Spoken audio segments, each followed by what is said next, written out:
Santapan Harian Rabu 18 November 2020.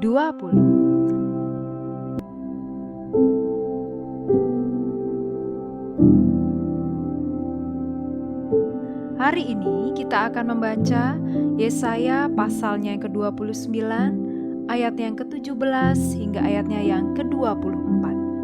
Namun sebelumnya, mari kita berdoa. Kami siapkan hati ini untuk menerima sabda-Mu. Di dalam Kristus yang memampukan, kami berdoa. Amin.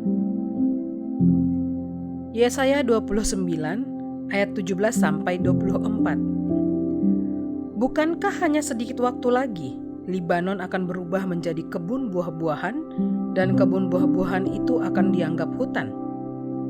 Pada waktu itu orang-orang tuli akan mendengar perkataan-perkataan sebuah kitab dan lepas dari kekelaman dan kegelapan, mata orang-orang buta akan melihat. Orang-orang yang sengsara akan tambah bersukaria di dalam Tuhan. Dan orang-orang miskin di antara manusia akan bersorak-sorak di dalam Yang Maha Kudus, Allah Israel. Sebab orang yang gagah sombong akan berakhir dan orang-orang pencemooh akan habis.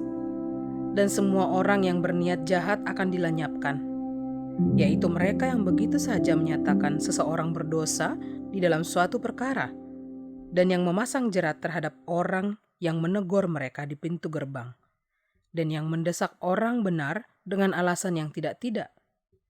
Sebab itu beginilah firman Tuhan, Allah kaum keturunan Yakub, Dia yang telah membebaskan Abraham. Mulai sekarang, Yakub tidak lagi mendapat malu, dan mukanya tidak lagi pucat. Sebab pada waktu mereka, keturunan Yakub itu, melihat apa yang dibuat tanganku di tengah-tengahnya, mereka akan menguduskan namaku. Mereka akan menguduskan yang kudus, Allah Yakub. Dan mereka akan gentar kepada Allah Israel. Orang-orang yang sesat pikiran akan mendapat pengertian, dan orang-orang yang bersungut-sungut akan menerima pengajaran.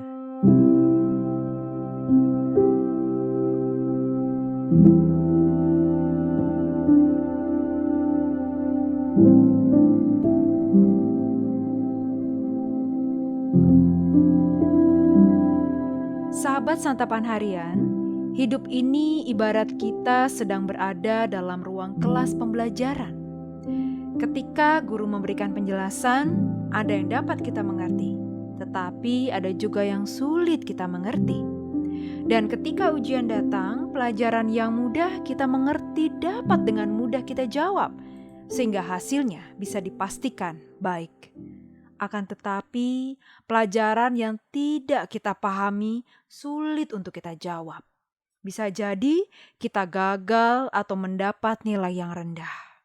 Untuk memperbaikinya, kita perlu belajar lagi dan melakukannya dengan sabar serta tekun. Bangsa Israel bisa jadi tidak memahami alasan penderitaan yang mereka alami. Mungkin mereka bertanya-tanya, mengapa mereka harus meninggalkan tanahnya dan terbuang ke negeri asing? Bisa jadi mereka bertanya-tanya tentang maksud Allah, tetapi gagal memahaminya. Namun, janji Allah akan digenapi, dan akhirnya mereka akan mengerti. Akan tiba waktunya, mereka akan mengalami keselamatan.